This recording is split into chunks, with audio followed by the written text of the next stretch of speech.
शरीफ जे लाइ कारी मोहम्मद अयूब खे अर्ज़ गुज़ारींदुसि त अची मुख़्तसर नाशीर पढ़े ऐं उन खां बाद हीअ अदो परे खां बि आयो आहे, इमदाद बि वेठो आहे। पोइ जीअं इंशाअल्लाह हीअ अदे वारा मथां ख़िताब फ़रमाइनि इंशाअल्लाह उहो बि थींदो। अल्लाह कंदो मदीने वारे मीर जे सदके जे बज़ाहिर तूं पट ते वेठो आहे न, पट ते न आई तूं बलन रेशमन जे खटुन ते आहे, छो त मदीने वारे मीर जे शान ॿुधण जे लाइ आयो आहियां। सोने दादले दादन शाह मखदूम जे सहन ते आयो आहियां, दरगाह ते आयो आहियां। हेॾा अल्लाह जे कामिल जी वली जी नूरी जी बि निगाह ऐं उन जा बचड़ा बि दुआऊं घुरंदा, दस्तगीर जी औलाद बि ईंदियूं इंशाअल्लाह। हथड़ा खणंदा तुंहिंजा मुंहिंजा कम ठही वेंदा।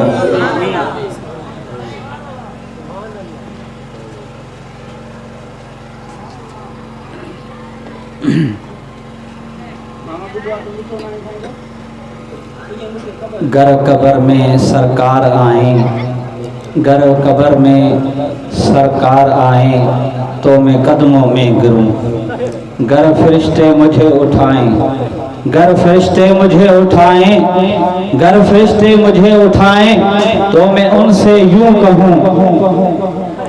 घर फरिश्ते मुझे उठाएं तो मैं उनसे यूं कहूं कि पाए नाज से अब ए फरिश्ते क्यों उठूं, मर के पहुंचा हूं इस दिलरुबा के वास्ते। जो सुभान अल्लाह। सल्ले अला नबीना सल्ले अला मुहम्मदिन। शान तुझो छा लिखामा मुझा प्यारा मुस्तफा, शान तुझो छा लिखामा मुझा प्यारा मुस्तफा।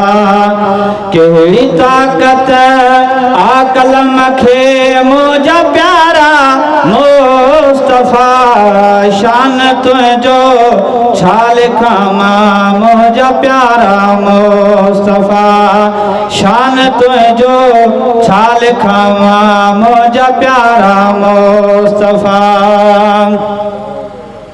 सिज वारो ताब तो ते कोन पे कादिर सठो, सिज वारो ताब तो ते कोन पे कादिर सठो। छो त छावेरा कंदा कारक कर मुस्तफा, शान तुझो छा लिखामा मुझा प्यारा मुस्तफा, शान तुझो छा लिखामा मुझा प्यारा मुस्तफा। वण जुदा थी पाड़ खां प्या अमर तुझे सां अचन, वण जुदा थी पाड़ खां प्या अमर तुझे सां अचन। चंड खे चीरे वठन तुझा इशारा मुस्तफा, शान तुझो छा लिखामा मुझा प्यारा मुस्तफा, शान तुझो छा लिखामा मुझा प्यारा मुस्तफा। केड़ी ताकत आ कलम खे मुझा प्यारा मुस्तफा, शान तुझो छा लिखामा मुझा प्यारा मुस्तफा।